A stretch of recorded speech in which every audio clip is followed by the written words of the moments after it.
Good evening, everyone, then. Thank you for joining us and welcome to SPJ Georgia's Freelance Pitch webinar. I'm Katja Ritterbusch. I'm president of SPJ Georgia. Also meet our vice president, Janelle Williams, who is joining us from Savannah. Hi, Janelle. And Janelle will be running the Zoom tonight and steering us through the event. Just a few quick words about SPJ Georgia and SPJ for those who may not be familiar with us. Society of Professional Journalists is the oldest and broadest organization representing journalists in the country, founded in 1909. We are the SPJ Georgia chapter, 12 years old. We have three main missions. Number one is First Amendment rights. Number two, ethical journalism. You all probably have heard about the Code of Ethics. That's us. And number three is education for journalists of all experience levels. And that's what we're planning to do tonight with the Freelance Pitch Panel.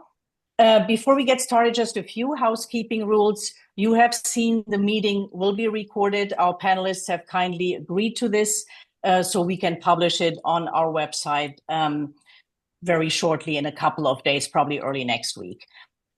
Just as a reminder, this is not a pitch fest, it's a pitch clinic where editors will share some tips and you have the opportunity to have your pitches critiqued or ask questions about best pitching practices. If you sell a story along the way, that's great, but that's not the main goal of this event. We do have a moderated portion first, and then in the second part of the evening, we'll go into the Q&A. Because we're a pretty big group, we'd ask you to keep yourself muted for the first part, for the moderated discussion, and also turn off your videos, please, so we can only focus on the panelists and the moderators. For the second portion, the Q&A, you can bring the video back. You can put your questions into the chat. We're gonna monitor that, or you can just ask open mic questions. And if you would like to share your pitch, you can either read it out or use the screen share function in Zoom. And with that, let me introduce you our moderator for tonight. Ana Gascón is a veteran journalist of 2 decades. She has worked for newspapers, magazines, and book publishers.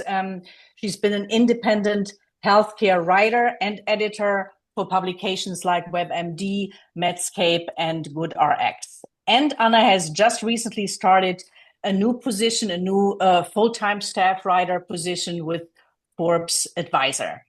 Plus, Ana, she's a really busy person, also writes our monthly Pitch Perfect column for the SPJ Georgia newsletter. And with that, over to you, Ana.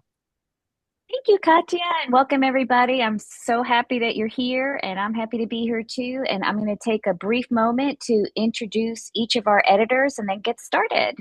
Allison Entrekin. Where are you, Allison? There she is. She was the features editor for Southbound Magazine, but as of Monday, this coming Monday, she is the new editor-in-chief of Atlanta Magazine. So welcome, Allison, and congratulations on your new role. Collin Kelley, where are you? Give us a wave. He is the executive editor of Rough Draft and Atlanta Intown. Paul Fain, little way from Paul.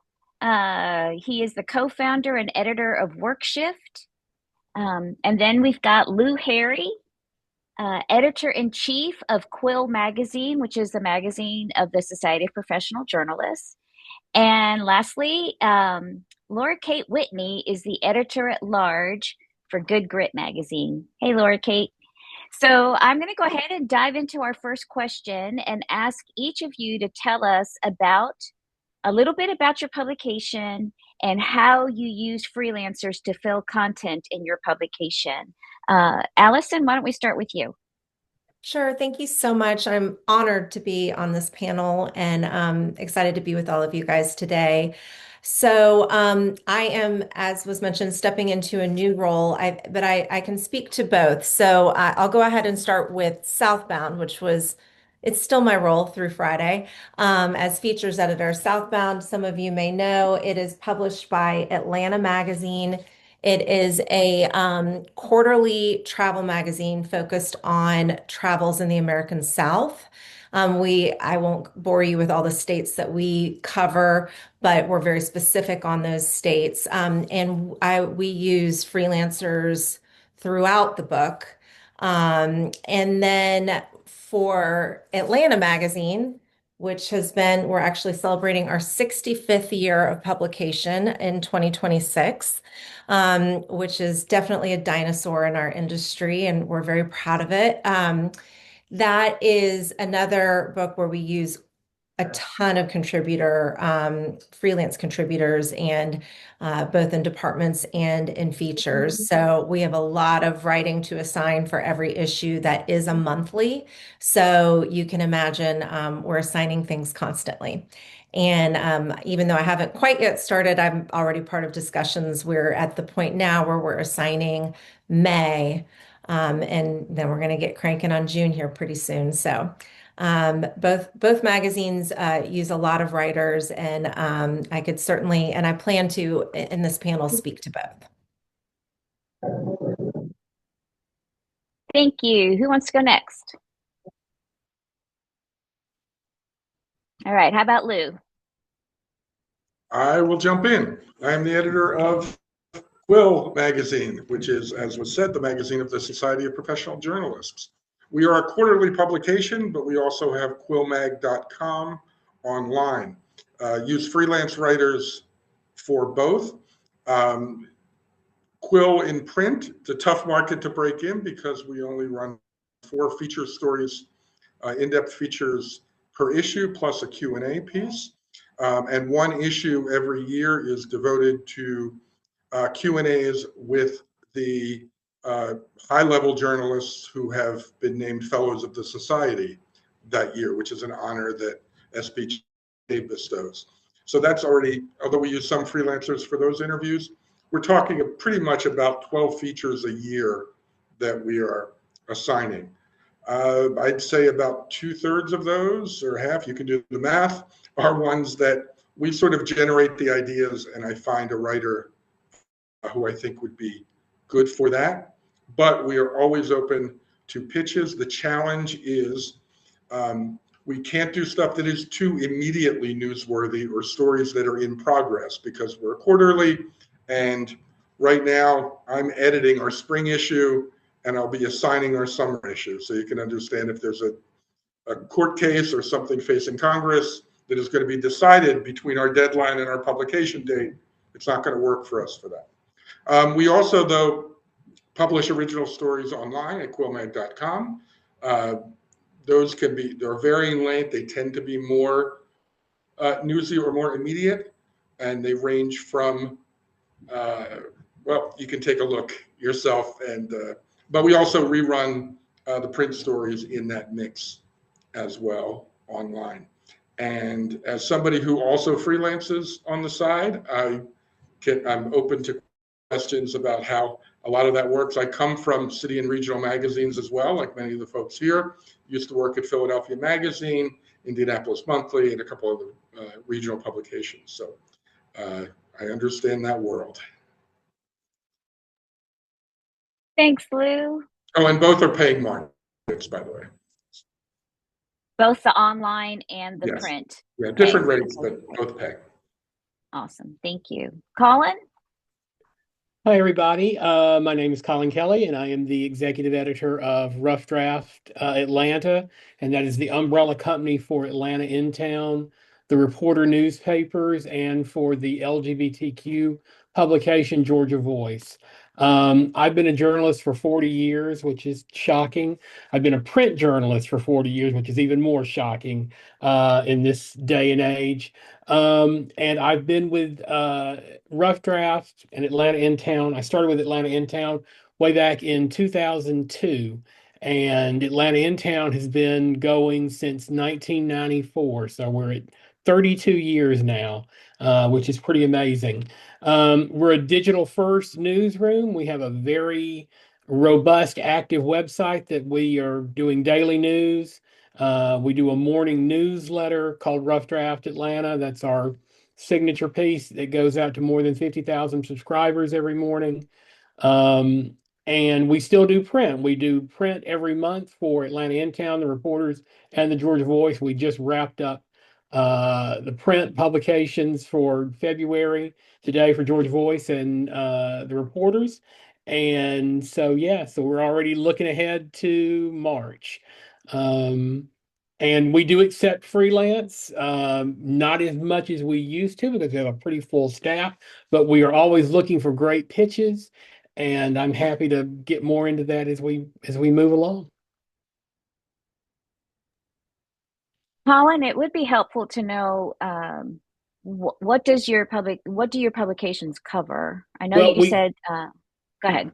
Oh, sure. We cover daily breaking news. Like we're covering the FBI raid at the Fulton County elections hub today.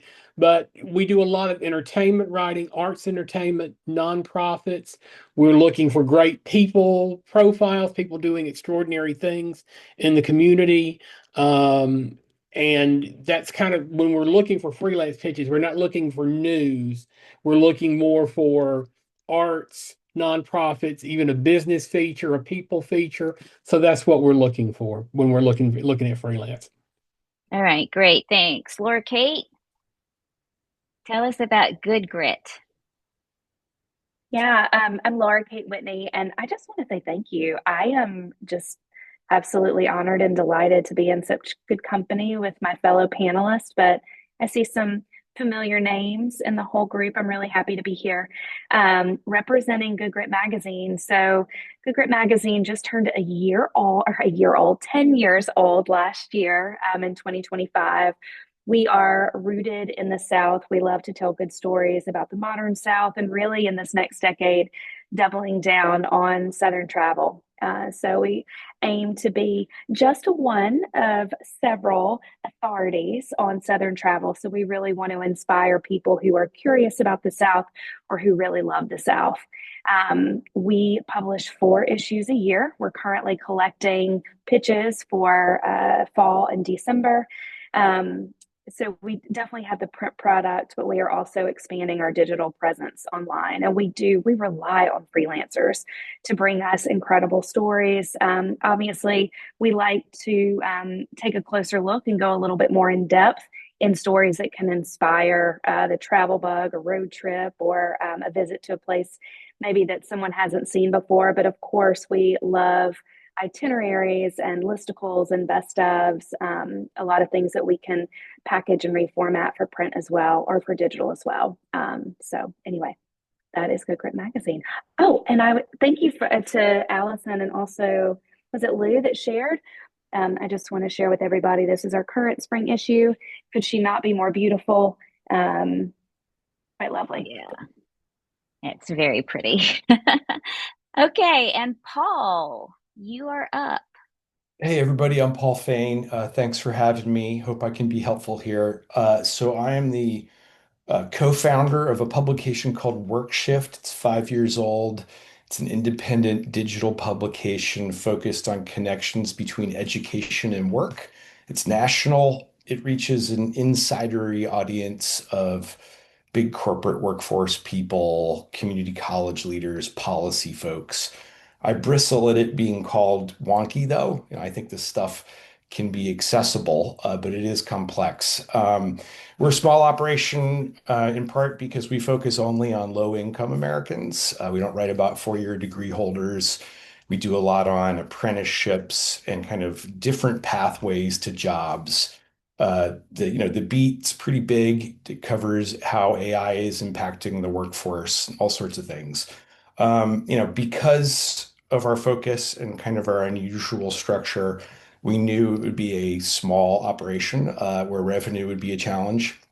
We work with freelancers whenever we can, and we've come out of the revenue ebbs and flows. We have come out of an ebb, and I hope are entering a flow, which will allow us to work more often with freelancers. We have a handful that we work with regularly. We have one reporter who's on contract.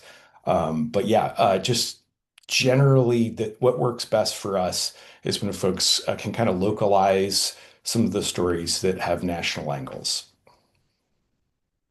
All right, thank you so much. And thank you for your insights on your publications.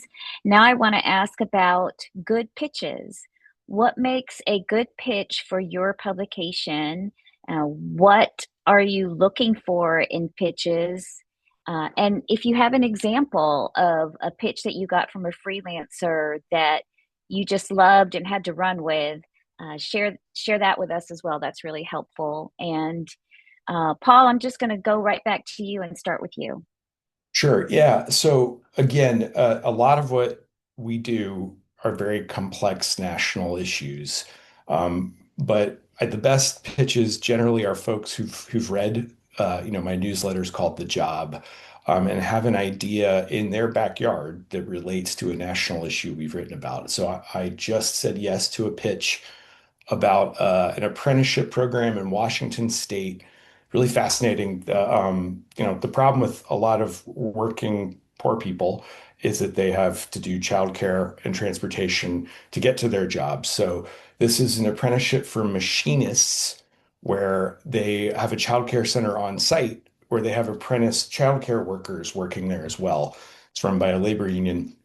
But what was really great about this pitch was the freelancer wrote it for a different publication, one that was more mainstream, more featurey and people focused. So it was pretty light fare for what we tend to publish. But what she said was, "Hey, is there a way I could work with my reporting, add some new reporting, and repurpose this for you?" Which we're in no way in competition with the publication that published this. We're not in really competition with anyone, frankly. So that was great for me, like just adding some numbers and a little bit of the, even I will admit the wonky details about the program and how it works made it work for us. And again, I would never have had the time to really dig in a local story the way this person did. That sounds great. Colin? Sure. Well, I can think of a couple right off the top of my head that were great pitches.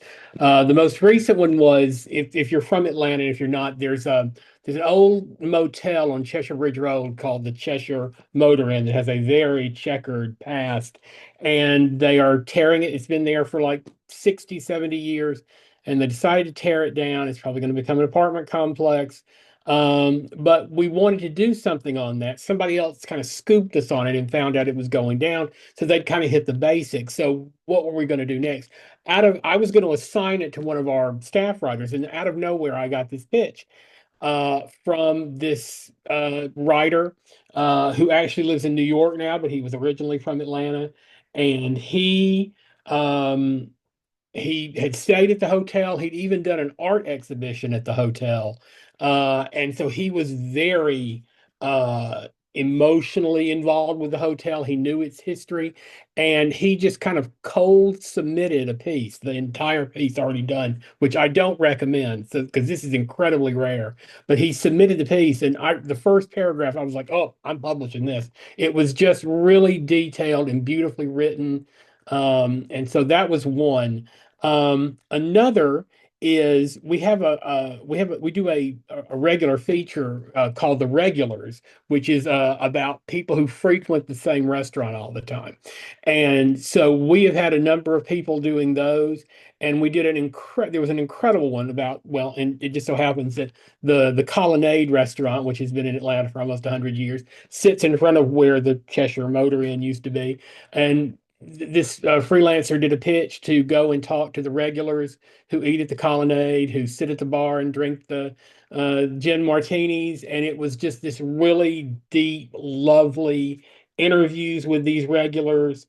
It really caught the atmosphere of the Colonnade. If you've ever been there, you know it has a very particular feel to it. And that was just another, it was just a great piece. And so those are the kind of stories that we're looking for, something that where the writer has the time to go and do the interviews, to visit the place, to talk to the people and really kind of dig a little deeper and do something a little more expansive. And generally that starts, we'll run it on the website first and share on our social media, and then it'll go to our print publication at the end of the month is generally how that goes.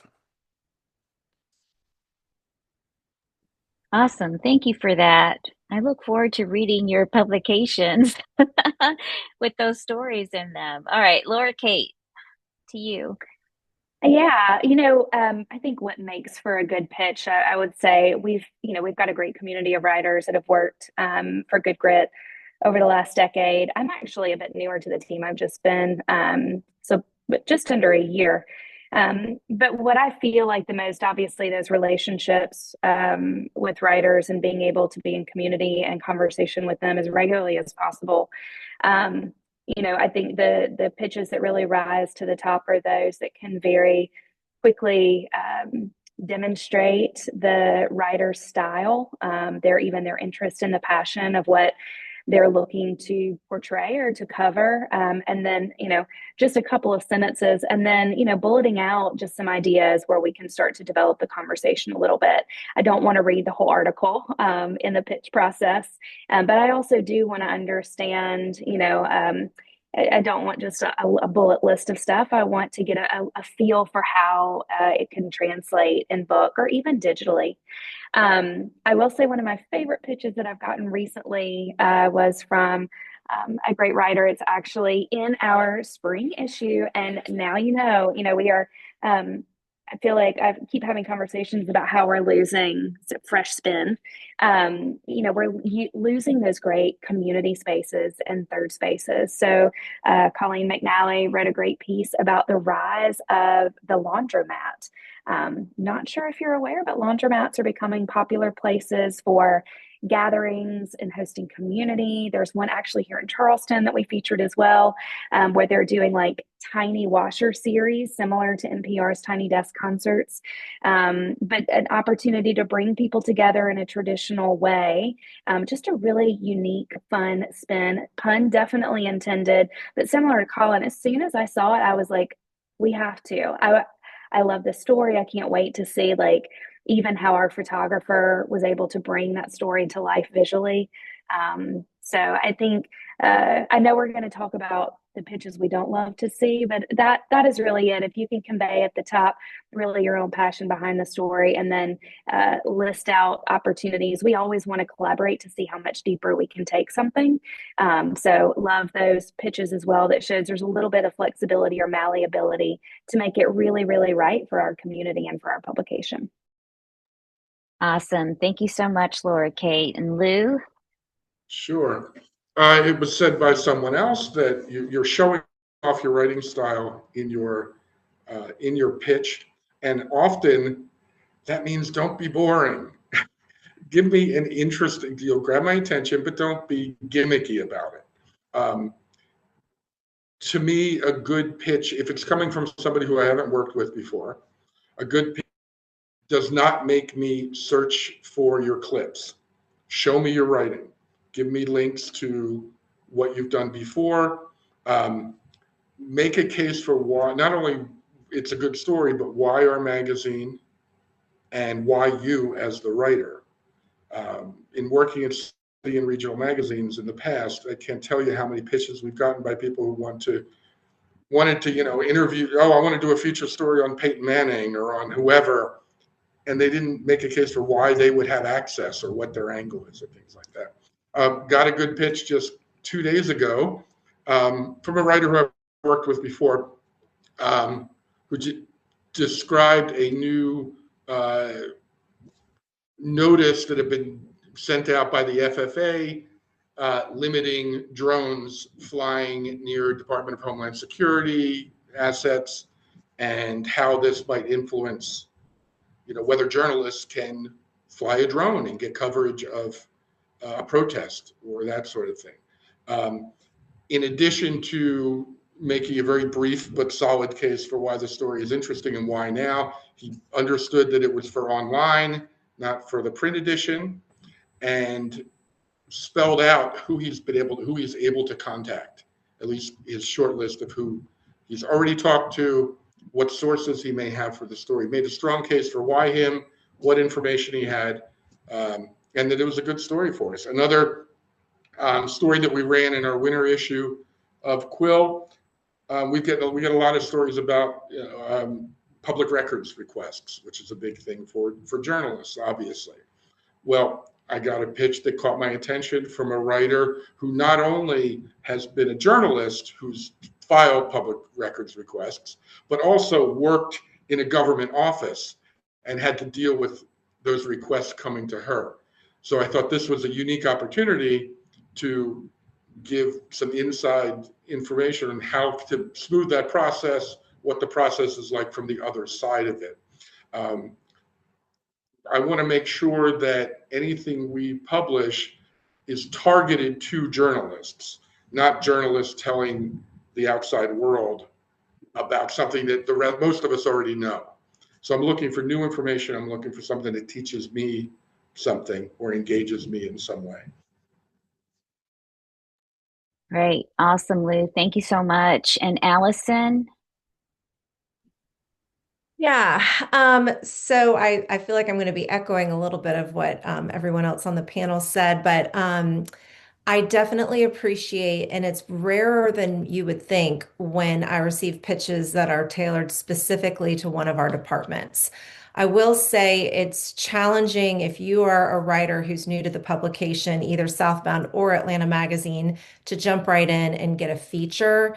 It has happened, but it's rare because they're a lot longer. And so what we try and do is test out a writer on a department and make sure that, it's a good relationship, that they deliver what they say they're going to deliver on time and to the word count. So departments are a better way to go. And we really appreciate when we receive pitches directed specifically toward departments. So I will say, we like for Southbound Magazine, we have a department called Take Five, where we've got 5 examples under a theme. This particular one, for our most recent issue, is Secret Sips. It's 5 clandestine bars. And so someone gave a very successful pitch for Take Five, and I have it pulled up. Well, I did have it pulled up, but she said Southern slots, and we did buy this. Roll the dice at these casinos, and then she named 5 casinos and what makes them special, why it would work, and we bought it, and we said we had not worked with her, and we decided to work with her, and it was a great fit. So a big thing also is just do a quick Google search, see if there's anything online that shows we just covered that. That's always helpful. And for Southbound, if you can check out our media kit, make sure, for example, we don't cover Texas. So any pitch about Texas is not going to work for us. And if you can show that you've done some due diligence, that's always a great thing. For Atlanta Magazine, we do have a how to pitch section on our website, and that actually has specific editors that cover different beats. It's going to need some updating in the next few weeks, but regardless, it's a good jumping off place to say, if it's an arts pitch, here's who you reach out to. If it's a politics pitch, here's who you reach out to. So that just kind of helps you direct to the right person. And even I think the subject line is crucial because everybody's sitting here. It doesn't matter if you're on this panel or not. We get a zillion emails. So if there's something you can do where you can say freelancer pitch for XYZ department, I am much more likely to open it with interest, even versus the word pitch, because I don't know if that's a PR pitch. I don't know if it's a writer pitch. So the more you can persuade me to open the email by showing you're talking to me, Allison, at this magazine for this department, I'm going to open that and give it some consideration. And again, I heard some other panelists say, give me a quick boilerplate about where you've written, who you've written for, and if you have a website or a link to your clips, which is always helpful, even if it's not your own website, somewhere I can see what you've written, that's also helpful. Great. Thank you so much. And that was great, letting us know what kind of pitches you're looking for and what makes a good pitch. It would be great for us to also know what should we not pitch or what makes an awful pitch for you. And Allison, I'm just going to go right back to you and let you take that as well. Sure. Well, I mean, kind of the converse of what I was just saying, the super general I mean, I definitely get quite a few. My name is so and so, and I want to write for you, but no specific. Like, will you come to me with an assignment? And that's just not probably going to be successful. And then I would say, in the world of travel writing, when it's like, hey, I want to go here, or I'm planning to go here, will you assign a story about it? But there's not any thought around, here's what would make it work for your magazine, and here's how. At this point, I would say, any magazine I know of, the staff is already running around with their hair on fire. So if we have to figure out in our minds how this pitch could fit into a very curated rubric, and it takes more than 1 second, I'm not going to probably pay attention to it, because I'm like, it could be a great idea, but if it doesn't fit in a department very cleanly, then I don't even know what to do with it. So I would say just being thoughtful and not too general, and certainly not just sort of the obvious, I want to go here for free. Will you give me an assignment so I can do that? That's that's helpful too. So that's what I would contribute to that. Awesome. Thanks. Lou, you want to go next? Yeah, I just wanted to piggyback on that. One of the things that I find that writers forget to do, or never told to do, which I think is really important. I'm going to make a perhaps bad analogy here. If somebody's auditioning for a play, they're not just auditioning for that play. They're auditioning for every play that casting director or director is going to cast in the future. Same thing when you're pitching an article. Don't be shy about saying at the end, I hope, something like, I hope this works for you. Here are some other areas of interest and other things that I've written about. I can't tell you how many times here at Quill and in other publications where I've held on to a good pitch, even though I wasn't going to be able to use it, and then got back to that writer, sometimes soon, sometimes months later, and said, hey, I know in your pitch you said you are from here, or you're interested in this. I liked your stories. I'm looking for somebody to write a story about this. So keep in mind that you're not just trying to sell that story. I think that could be a mistake. Sell that story, but also idea in a sentence or two, or with some additional clips of other things that you either have access to or expertise in. That's incredibly helpful and can lead to sales. Awesome. Thank you so much. Collin? I will also echo a little bit of what Allison said. I get one or two a week, an email from somebody saying, I really want to write for your magazine, but they want us just to assign them something, and we don't do that. We are fully staffed. And so we are looking for someone who's going to bring something really interesting to the table. I would say this is a must for me. You have to include a link to some of your other writing. I have to be able to see what you've done before I will even consider the pitch. We also get a ton, for whatever reason, we get a ton of people who want to go review concerts because they want the free concert tickets. So when Taylor Swift was here, when BTS was coming, but then the pandemic happened, we were literally flooded with people going, oh, I'm going to Taylor Swift. I want to write a review. Can you help me get tickets? I'm like, no, we cannot. I am going to Taylor Swift and I'll be writing that review. So no.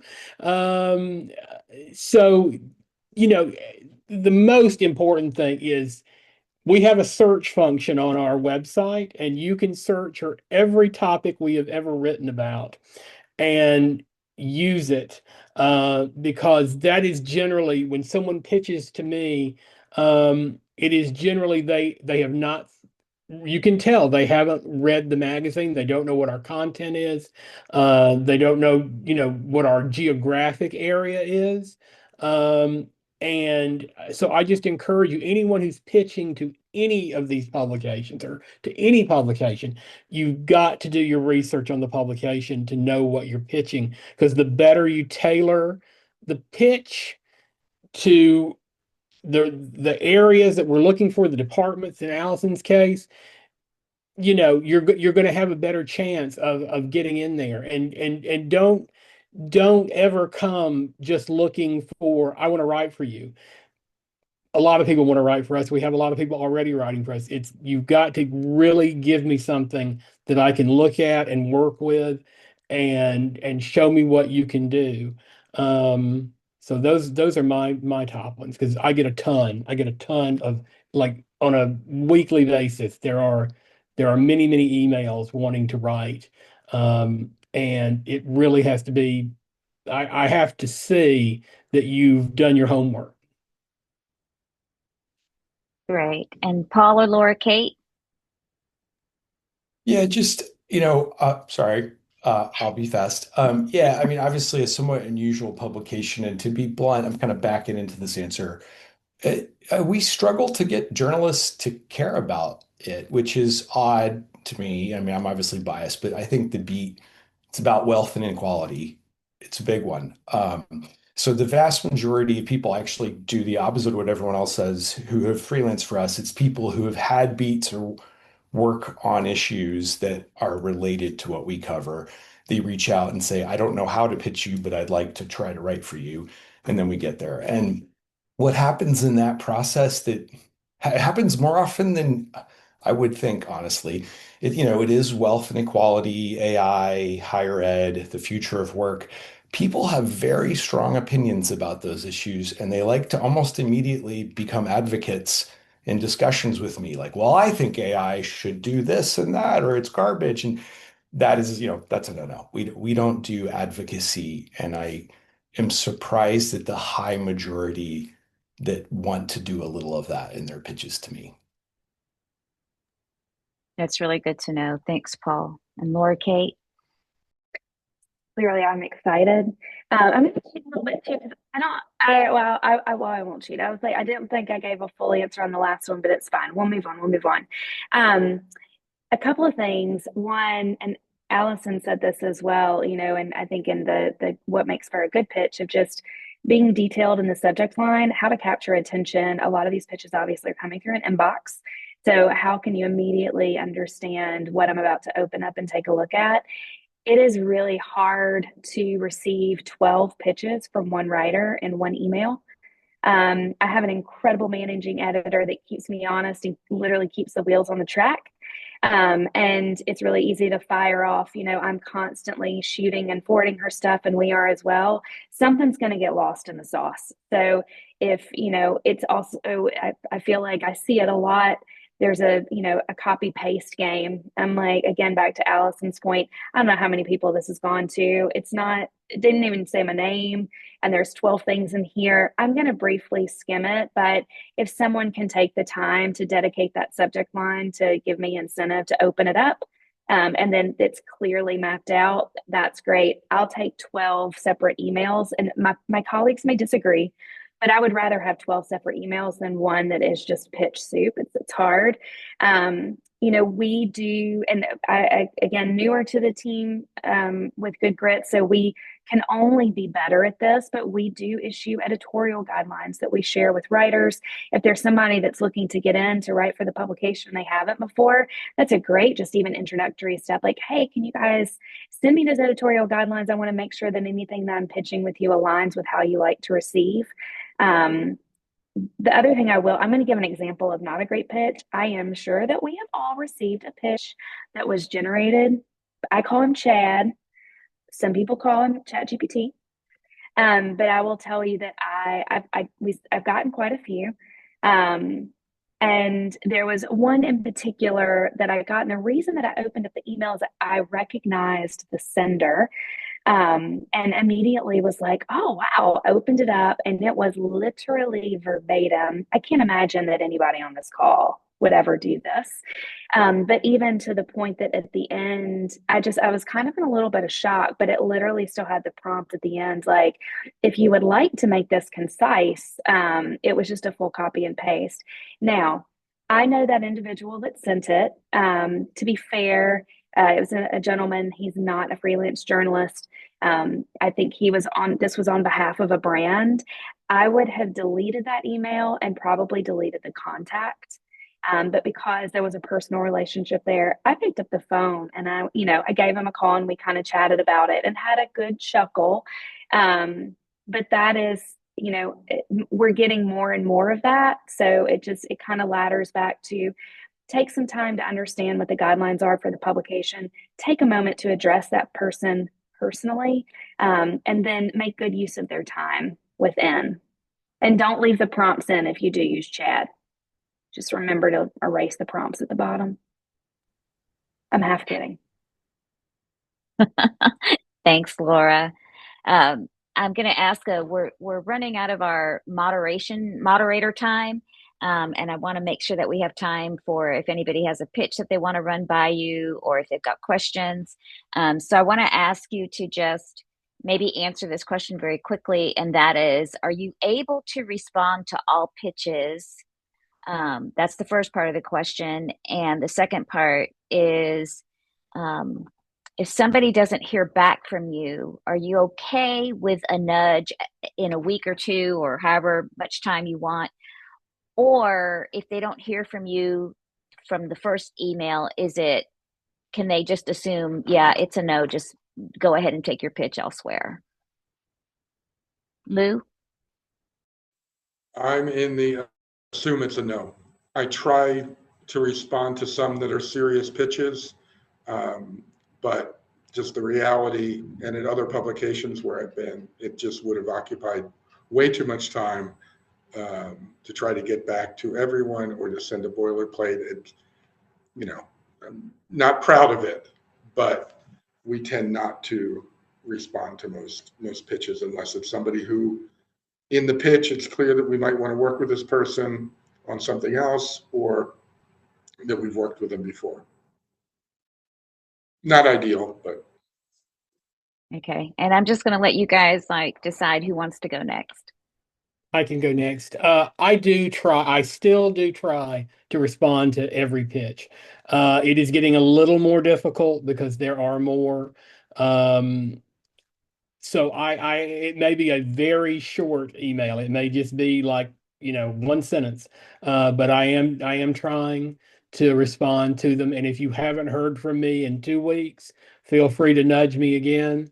But I do try to respond to all of them.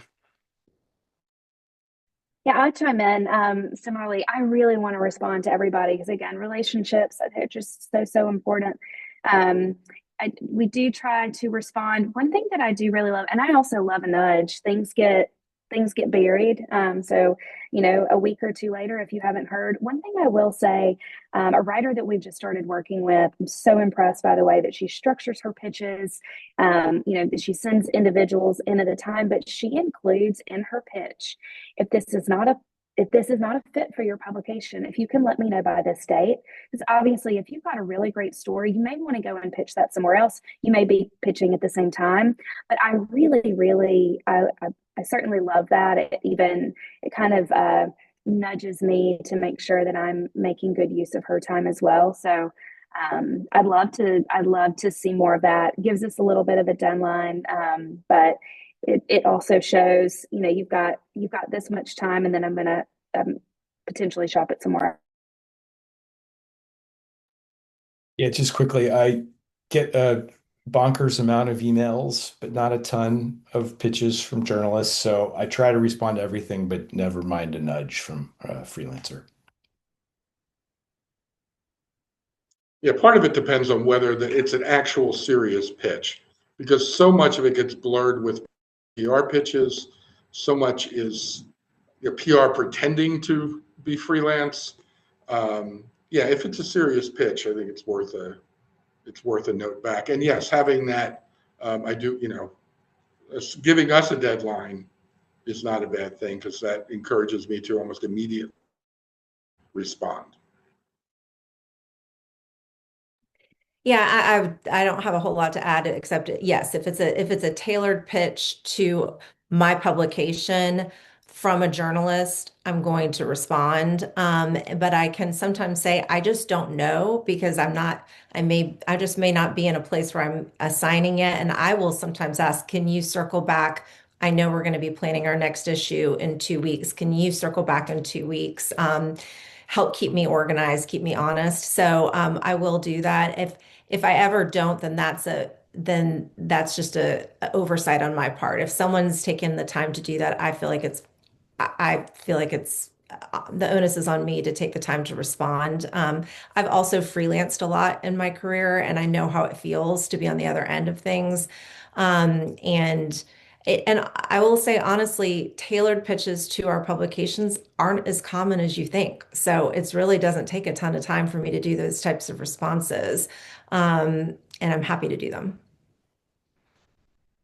Great. Thank you so much. And the last question I have for you before we turn it over to our attendees is something every freelancer wants to know.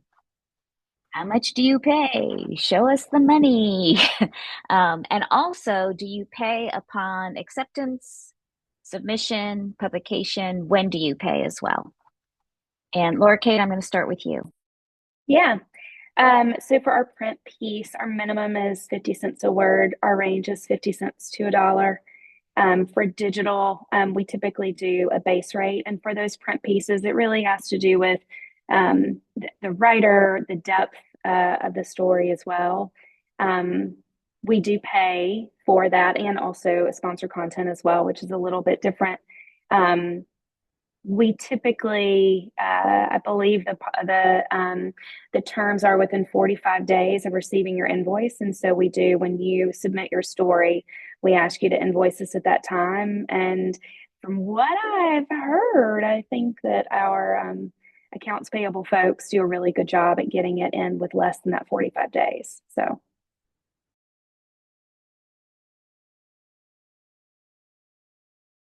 Take it away, whoever wants to go next. I can go next. We pay a flat rate. It's 100. It's a little bit of a range, 100 to 150. Usually 100. And usually that's for a less than 1,000-word piece. On occasion there is a story that needs to be much longer. It needs to be 2,000 or 3,000 words, and then we will negotiate price with you. But we pay at the end of every month. We consider the end of the month to be closing out a month, and so we do pay at the very end of the month. We ask you send an invoice when you submit the piece, if we've accepted it, and we pay by direct deposit, so you get it really, really fast.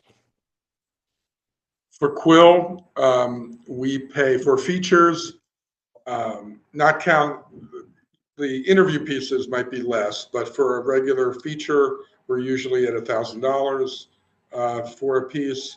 For online stories, the base is 100 for those stories. I mean, we are a not-for-profit. And sometimes if there's a degree of urgency, if I need something like in 2 days, it might be 150 for those stories.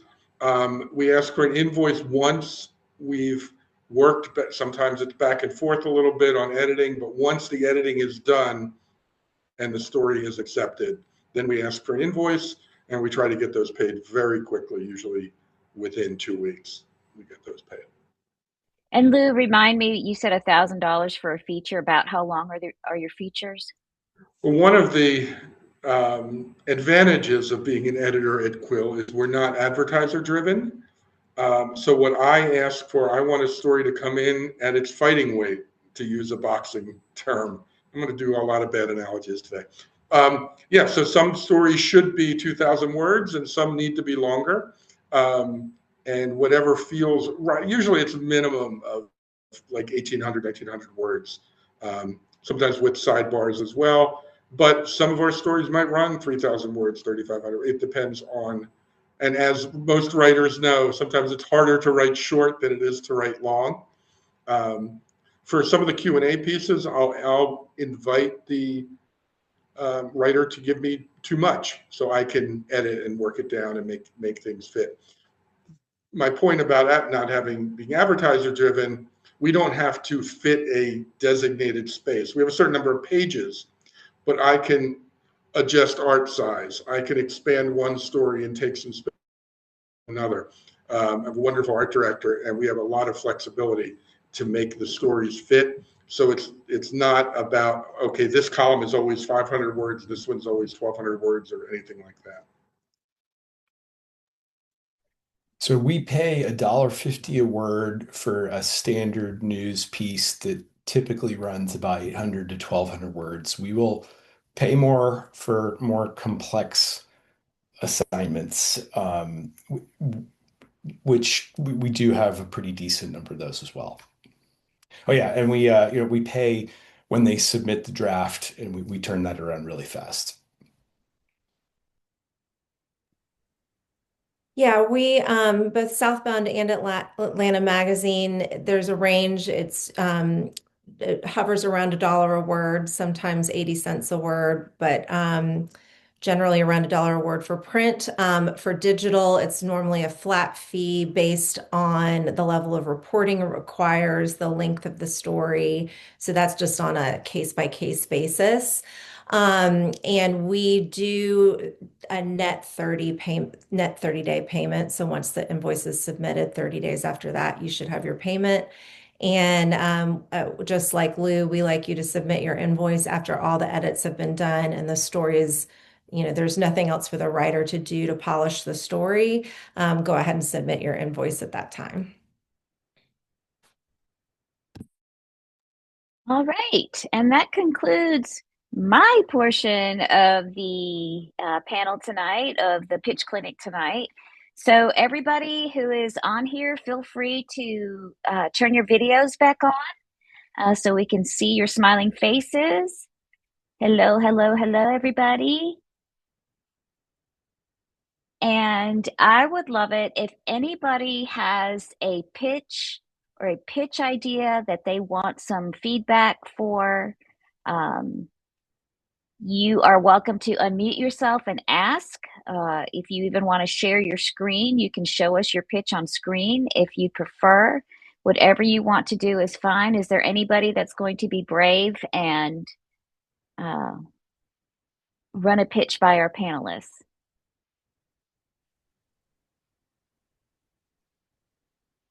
Come on, somebody, raise your hand. I want to ask Paul a question. I would love to know if you ever cover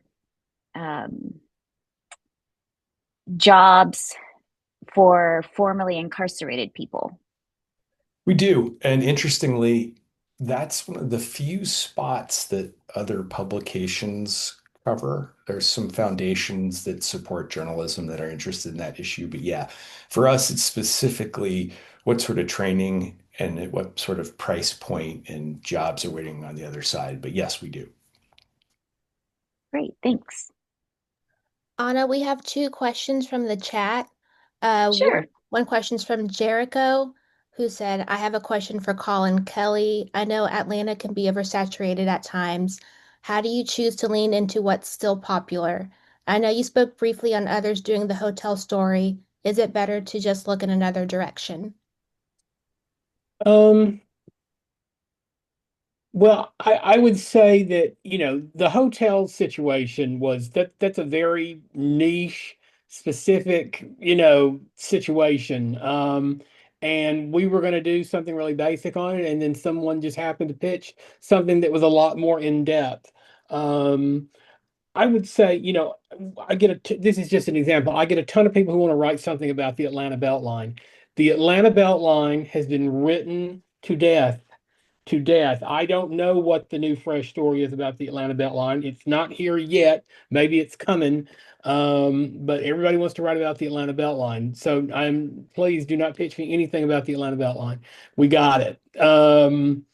But I would say, if you're looking to pitch something that's niche or specific, again, you've got to look at the website and see if we've already written about it. We do kind of get a little niche sometimes. We're very eclectic in what we choose to publish from a freelancer. It's got to have some soul to it. It's got to be, it's got to be something we just haven't seen before anywhere else. One of our, our kind of our motto is we're trying to tell the stories that you're not going to read in any of the other publications.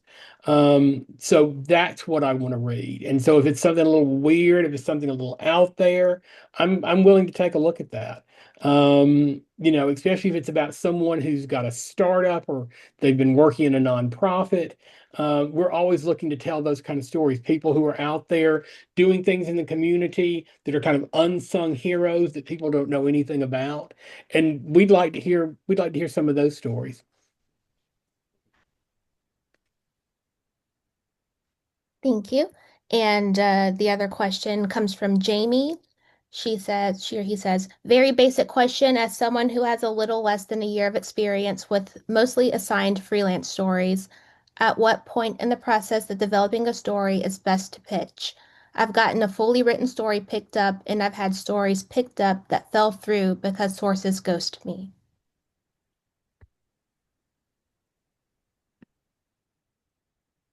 One thing I do want to add to that, don't wait until deadline to tell your editor that your source is ghost, or sometimes a story can take a different direction. You learn stuff in the process. Documentary filmmakers, it happens quite often and can be really exciting when that happens. The story you go in looking for may not be the story you find, and that can be wonderful or terrible, but you need to let the editor know as soon as possible that the story is taking a different direction. Then the editor can decide if they want you to pursue that direction or if the story needs to be killed at that point. The worst thing, and I've had to deal with it, it's been a couple of years, but an early story when I started editing here about 5 years ago, the writer basically took the story in a completely different direction.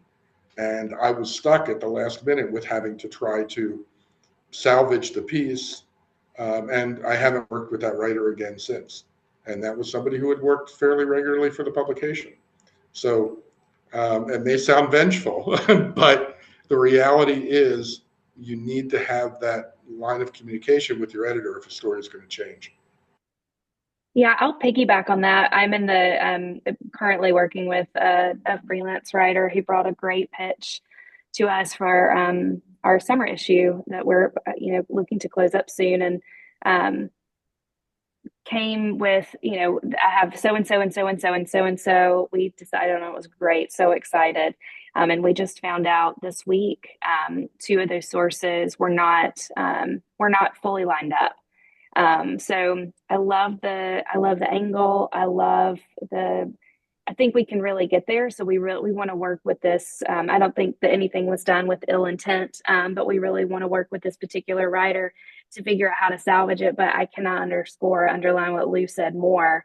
I appreciate that she's communicating with us and we're kind of figuring it out. But I think Lou had maybe said this in the chat too. If you don't have an assignment, don't use that publication as a way to get to those particular sources. I don't think that ever bodes well, but communication is really, really key for sure. Yeah, I would jump in that and say, yes, when you're pitching something, I had someone pitch once, I'll tell you, someone pitched that they were going to go and interview Cindy Wilson from the B-52s. She did live here in Atlanta, and we thought, oh, that'll be fun. The B-52s were going on a tour later in the year, and I'm like, that'll be great. Let's get Cindy Wilson. She did not have Cindy Wilson actually lined up, and we did not get that story. And so please have your sources when you're pitching, especially something like that. Don't pitch a fun celebrity and that you've not even bothered to reach out to. So yeah, get it lined up. I would say though, and if I'm understanding the question correctly, I wouldn't want the pitch to be so developed that it's fully written. And that's just me. I don't think this is one size fits all. But for me, so often our magazine, I might like the idea, but before I would have assigned it, I would have said, but we need to expand it, or we need to sort of shift the angle a little bit, or, kind of collaborative work with the writer. So if it's already packaged and sent to me, there's nothing I can do with it except try and see if I can fit it. And so again, I in all the years I've been an editor, which has been, I guess, my whole career, in some capacity, I've never ever accepted a fully written story. I need the pitch, and that's just me. I'm sure some of my fellow editors on the panel have, and I think I heard that maybe some have, but just for me, that just hasn't been what I've been able to work with. Yeah, I have taken in previous publications and once or twice here at Quill. I mean, I was editing a magazine once that included personal essays. It was a column called the Dad Files, and it was essays from fathers. Those I wanted to see the full piece because somebody's saying, I'm going to write a personal essay about this. Well, you need the flavor. You need to read it. Same thing. I mean, we publish short stories as well. You don't want to pitch on a short story. Now, nobody does that anymore, so you don't have to worry about that.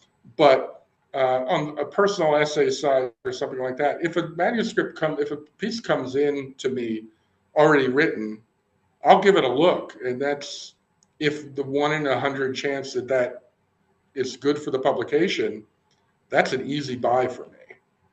But it's a long shot, and I wouldn't recommend, unless you really have a burn to write something and then show it around, I wouldn't count on that selling, by especially if it's a deeply reported piece. And I would echo that too. That the piece about the Cheshire Bridge Inn, that was lightning in a bottle. It comes around, I'd say it's 1 in 1,000. So yeah, you've got to pitch, because the chances of me taking something cold, I think that is the first cold submitted piece I have taken in a decade. Seriously, it was that good. So yeah, it's got to be something special. Good to know. I see someone has his hand raised, and I apologize, but I'm not sure how to pronounce your name. So why don't you introduce yourself and ask your question? Sure, and I appreciate the opportunity. So my name is Partho Parekh. I am the publisher and editor of a niche magazine for Indian Americans in Metro Atlanta and beyond. And my question is for Allison. First of all, I have to say I've enjoyed the magazine over the years, and as a matter of fact, I'm very appreciative because you guys, when Rebecca Burns was the editor, we were recognized as the best community voice in Atlanta. So that's great.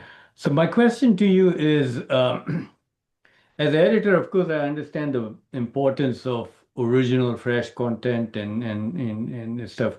But over the years, I have written a lot in our magazine about my experiences. I came here in '86, and in Atlanta is when I came in. And I've written a lot about my experiences in Atlanta, about, as a new immigrant, politically, socially, culturally, with insights about Atlanta as seen from an immigrant perspective. For example, I've written about recently reminiscing about a $3 barber shop that I used to go to in Chamblee.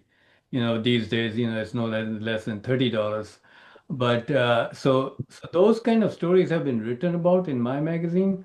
My question to you is that if I can pick from those stories to compile a piece precisely for your audience, would the fact that some of it has been published, would that matter, or would you still consider that? You're not going to like my answer. Oh. If it's already been published In bits and pieces. Yeah, I would say that's generally speaking not something we're going to republish. And again, every publication is different. But generally speaking, if it has already been published, then that's not something we're going to buy and use again. Sure. I understand. I appreciate that. It's helpful for freelancers to know too, depending on, if you're doing destination stories and things like that. You can also find different angles for different publications, as long as those publications aren't in competition with each other. Yeah. Years ago, I went to the Rock and Roll Hall of Fame and wrote, I was there for about 4 hours and I wrote stories for 4 different markets. So, as long as you're not pitching 2 publications that are sort of competing for the same market, and that the stories are distinct and very different from each other, that can be okay.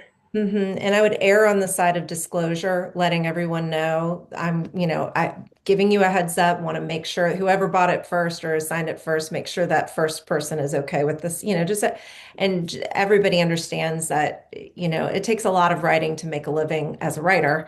But another thing that I would say also is if a particular publication is covering your expenses, that can, to me, be off-putting if then the writer wants to use, if I'm paying the gas, if I'm paying the food bills and that, and then you sell it to another publication as well, that's when it gets a little dicey. But these are all kind of case by case, but I agree with Lou. I think it's possible, but just err on the side of being super, super upfront, because that's a fast way to burn a bridge. Yeah, especially, as you said, if a publication is paying the bill. Great. I saw a contract question in the chat, and I wanted to run this by you. This is from Christy. She's curious if, or he, she, they, curious if contracts for single stories are still the norm, and if number of edits still limited. Anybody want to chime in on that? So each of you, I'm guessing, you can just like nod your heads or wave, whatever. Each of you have a contract for any story, correct? We haven't at Quill. I mean, I treat the email exchange as a contract. Okay. Yeah, we don't have a formal. Oh, I'm sorry. No, please go ahead. I know we don't have a formal contract for stories either. The pitch, is the contract. If I agree to take it, to work with you on it, then that is the contract. We don't do formal contracts that way at Rough Draft. Okay. For our print pieces, we do execute a contract. That means that the assignment is valid and official. I think we run into, someone pitches and we have a conversation and they're like, great, I'm running this story. But for us, for our print pieces, we do have a contract, and that once that is signed, then the assignment's official. Allison, you do contracts? Yes, and that's actually part of something Atlanta Magazine has writers' contracts, and part of what I'm going to be doing is making sure we send that to every writer. It protects us, but it also really, I always wanted that as a freelancer. It protects the writer. If for some reason the story is killed, all writers' contracts that are any good have a kill fee, so that I'm not left just holding the bag with no recourse if I've written a story that no fault of my own doesn't get published. So I think it's a protective thing for both parties, but especially if it's a writer we've worked with a long time and there's a relationship, a lot of times we don't do it, but I'm going to try, and especially when we're getting to know writers and stuff, and even writers we've worked with a long time, sometimes directives change, sometimes things change. So I just want to make sure both parties are in agreement of what we're doing. Right. Paul? Contract? Yeah, No contract? I've always had an upfront conversation after the initial pitch where we agree on the general terms. Otherwise, I can't have much confidence that it's going to be something we can publish. And then I just put it in an email. And to date, 5 years, we haven't killed anything. We can always repurpose it. And when it's missed the mark, we've paid what we say we're going to pay. And we do have one person on a time-based contract for multiple contributions a month. And hopefully we'll have a few more of those. Nice. There's another contract question here. This one is for Allison and for Laura Kate. Do your contracts have publication favorable indemnification clauses? Ooh, Karen, you're getting me. I'd be happy, Karen, I know you know how to reach me. I'd be happy to share it just so you could see it. I do know our writers' contracts are governed by our ownership, which is Our Media, which HOUR Media, which owns Atlanta Magazine as well as a number of other city publications. So it's not actually something that we create within Atlanta. It's something that is given to us by corporate, and it's just up to us to get it executed with the writer. I do know that if there's ever something that a writer's not been comfortable with, we're certainly willing to talk it out with them and handle it on a case by case basis. But as to whether I could give you a straight yes or no, I'm not entirely sure, but I will be happy to send it to you. You can let me know if we do or if we don't. Yeah, I've only had to mention kill fees. I've only had to pay a kill fee once in 6 years here, and that was when a writer refused to do edits that were required for the story. If my feeling is if a writer delivered, even if we didn't publish it, if they delivered what we agreed for them to deliver, then I'm going to pay them for the story. That hasn't been a case here, but in other publications where I've worked, we've done that. And in my 20 plus years with Rough Draft in Atlanta Intown, I think everything that has been pitched and that we accepted, we published it. I can only think of one story, and it was so long ago that someone turned it in, and for I can't even remember why, and we wound up not being able to publish it, but it was still a great story, and we still paid them for it. But I can tell one quick glorious story like that. As a freelancer, I sold a story on assignment to a magazine.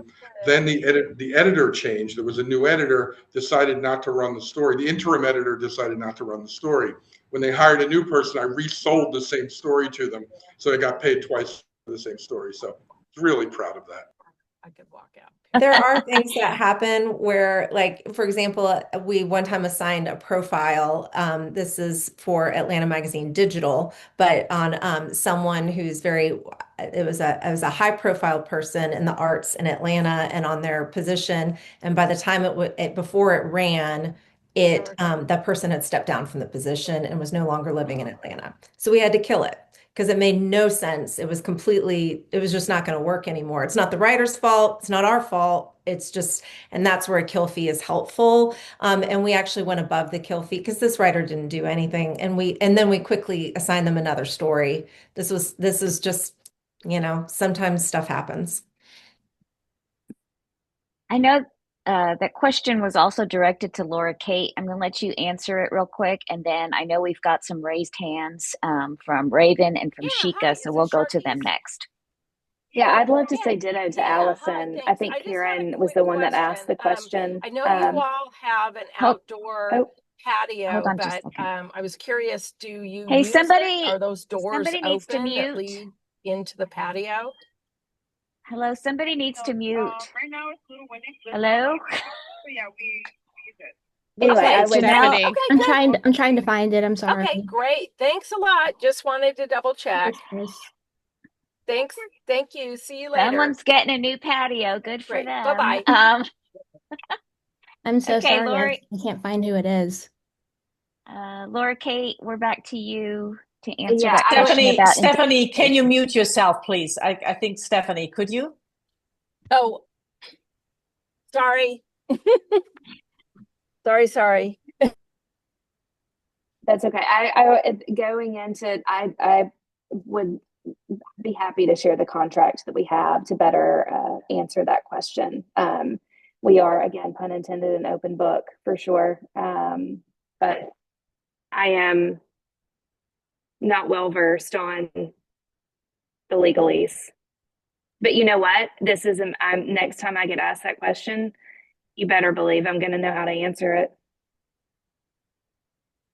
Yeah, legalese is not my language at all either. So, all right, Raven, you had a question.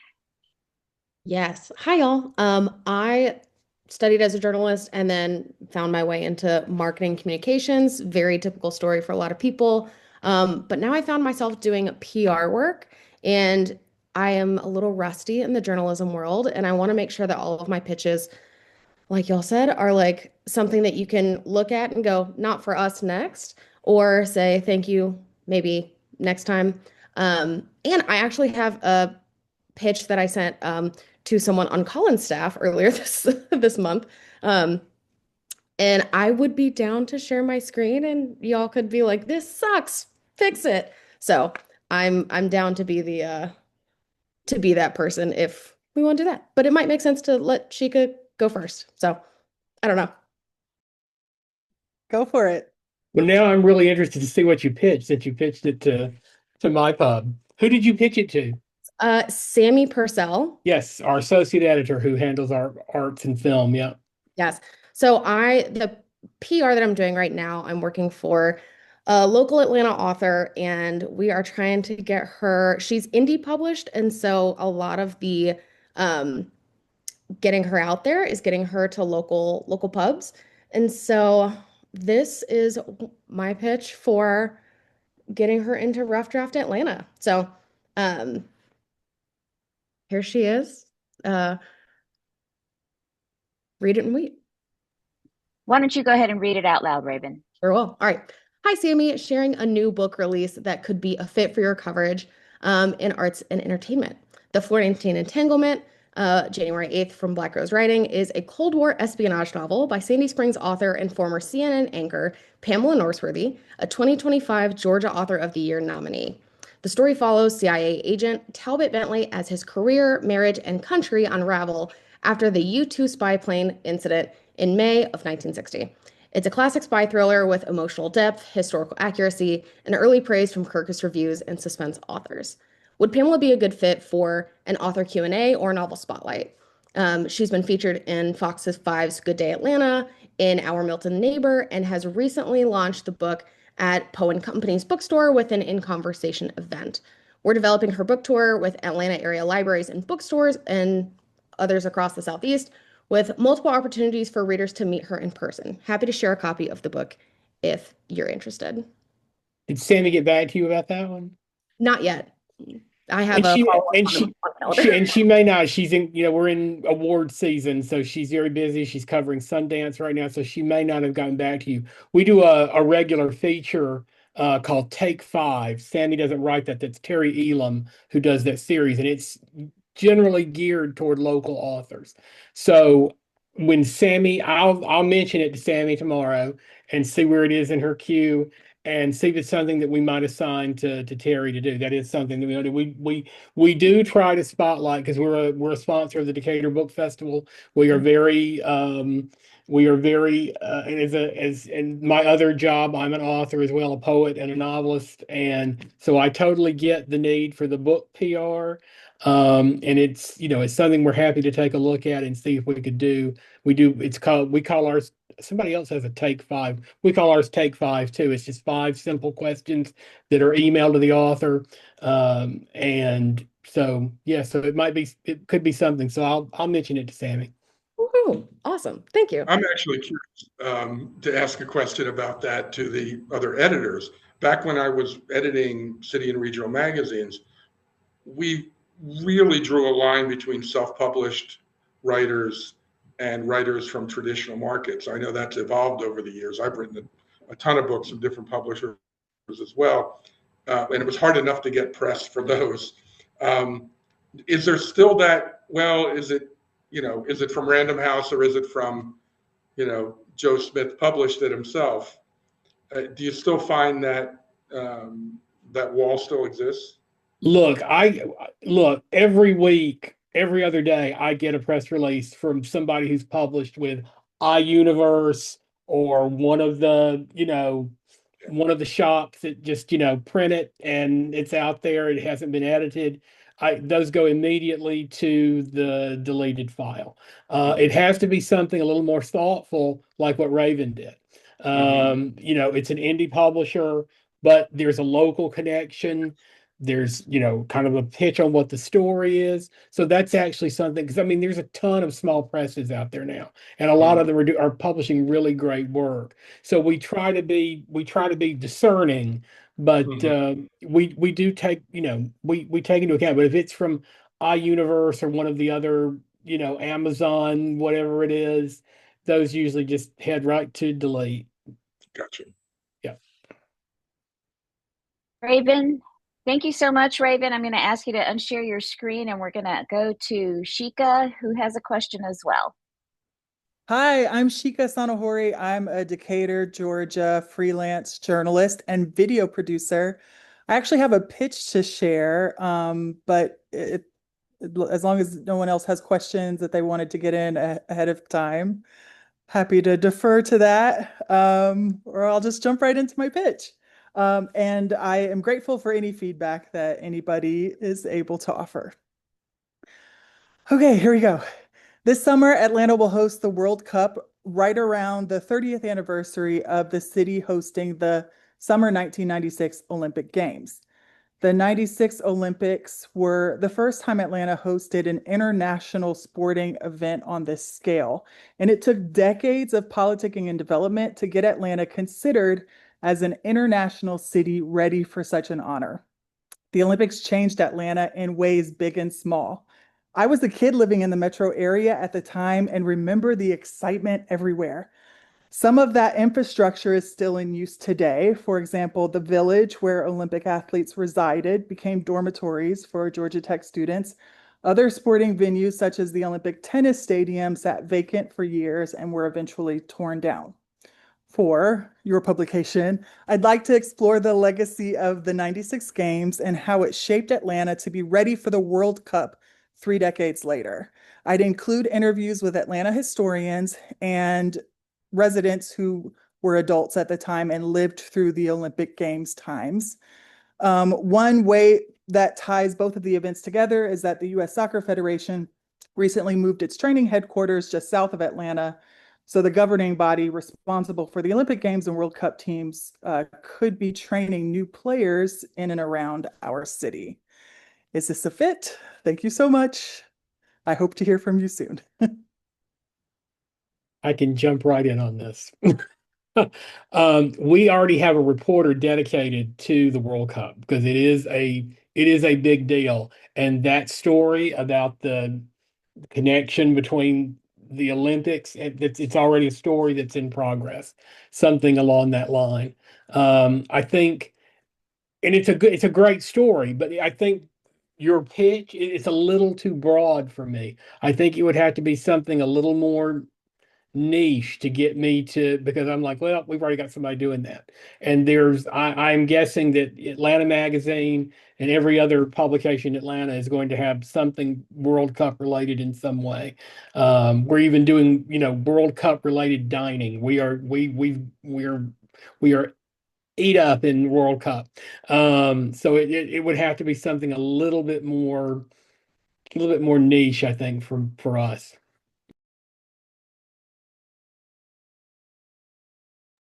How about does that resonate at all with like Allison or Laura Kate?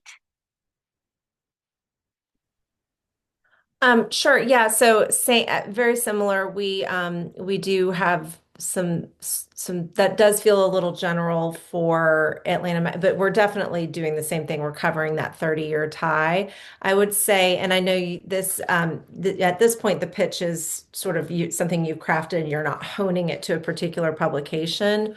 I would say when you do, see if you can add in there what I was talking about earlier. Like I could see this being a fit for, and if it's not exactly a fit, make it a fit where maybe you, I don't know, that however the department approaches whatever its silo is, taking that pitch and sort of making it work for that silo so that it doesn't feel so general. And because what I'm hearing from that pitch is a feature pitch, which is great. It's just hard to break into a lot of publications with a feature pitch. But it's a big story and there's a lot of people writing about it. And I think there's also ways to look and be creative about who's covering it and how you can kind of tailor to that publication. Yeah, I would say for us, we are not probably, I can only imagine, we are covering the South. I know Southbound does as well. not specific, our content is not all specific to Atlanta, but we want to inspire curiosity and motivation to travel and explore and have adventures in the South. So to Allison's point, some of the things that we've pulled in for our summer issue is, what are the road trips that you can, like, once you get here to the South, are there any fun little getaways? Obviously we do have some great travel partners. And this is a way for us to kind of share some of those surrounding areas, looking for even digital, kind of really honed in, focused itineraries for anybody that's coming. We want to be a resource for them to get out and explore Atlanta and the surrounding areas. I know we got a pitch that I thought was just fun. My Atlanta people, don't throw shade on me, okay? But I love Buford Highway. I know you already know about it, but there are a lot of people who might not. So, it's like you've traveled this far, you get to experience, the world is literally coming to Atlanta, and you don't have to go far to experience a world of flavor along Buford Highway. So, just some things that kind of can hone in on something specific, all across. I do want to say something too to Raven as well. When you were, if I may give you my 5-cent offer, you were like, if I'm going to pitch this and you're going to say pass, or I'm going to pitch this and you'll say maybe, I think you should have that energy of, I'm going to pitch this and you're going to be like, absolutely, let's get you a contract, let's sign that piece. Anyway, thank you. Agreed, Laura Kate, agreed. Well, we are about out of time. I want to take a minute to thank Allison and Lou and Laura Kate and Paul and Collin. And I'm going to give you all, let's just do like a quick lightning round.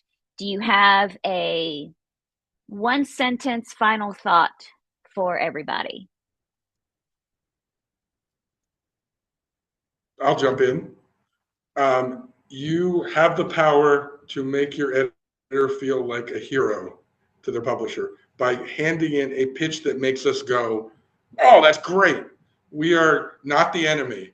We are folks looking for stuff that makes our magazine work, or publication work. And so we rely on wonderful pitches. Rejection does not mean it's not something about you. It's about whether the piece that you pitched works for our magazine. And we are looking for good stuff. All right, thank you. Who wants to go next? I'll just say, I think it can be very hard to break into this business. Obviously, it's a real tough business. Just keep writing, even if it's to create a Substack of your own. I mean, that's how I got into doing this. Just, don't give up in writing. Great. Thank you, Paul. Collin? Yeah, I would kind of just reiterate, do your homework. Don't skim the website or an issue of the magazine. Do a deeper dive in to our publications and what we do online. And I think you will see pretty quickly where our interests lie. And then I think you can tailor a pitch that will pick up. I do believe it. I think if you really give it some thought and you really look at what we're doing, you'll see what we're looking for, and you'll make the right pitch. Great. Thank you, Collin. Allison, Laura Kate? I'm going to give a warm and fuzzy. Writing is, to me, the superior art form. It's such a great honor to be a storyteller and to find really rich, good stories. I'm very biased being in the South. I think we are the best storytellers. I know there are people on this call that are not from the South. And as we say, bless your heart. I think it's such a great honor to, especially, I know we've got a lot of folks who write primarily digital here, but I never take for granted for a second that I get to work on a printed product. I think print media is so important. I think the written word is so important. And, it is, I can only imagine how discouraging it can be. And I'm so inspired after this call to make sure I respond to every single person. I'll do my very best. But I think the sentiment of others, this is, keep getting out there, keep pitching, keep sharing great stories, stay in community, develop the relationships, and I can't wait to hear all of your great stories. And yeah, to what Lou said, like, knock our socks off, no pressure. Thank you, Laura, Kate, and Allison. I've said it before, I don't get nearly as many tailored, well thought out pitches as you might think.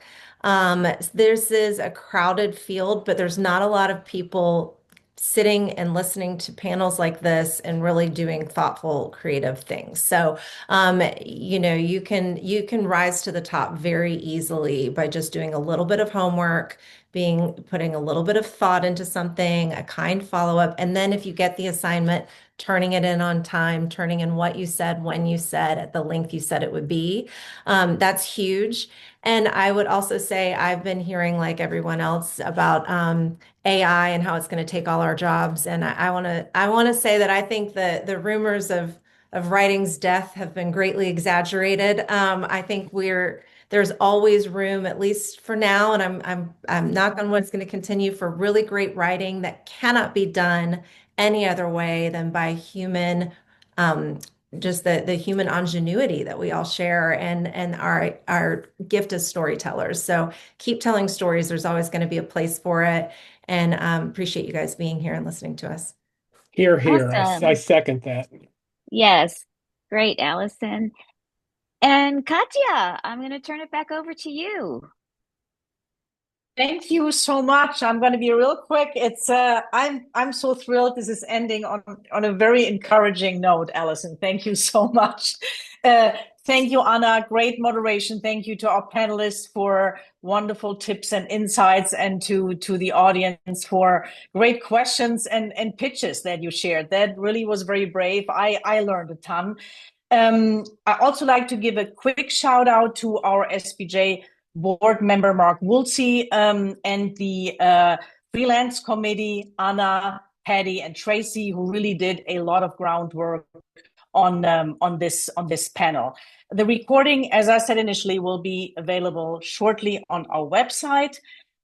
Also, quick announcement, this was probably one of our last free events. Going forward, we will start charging non-SPJ members for certain events, not all. So if you found this insightful and you are not a member of SPJ or SPJ Georgia yet, please consider joining our organization. And with that, again, big thank you, and I hope you all have a good and safe rest of your evening. Thank you so much.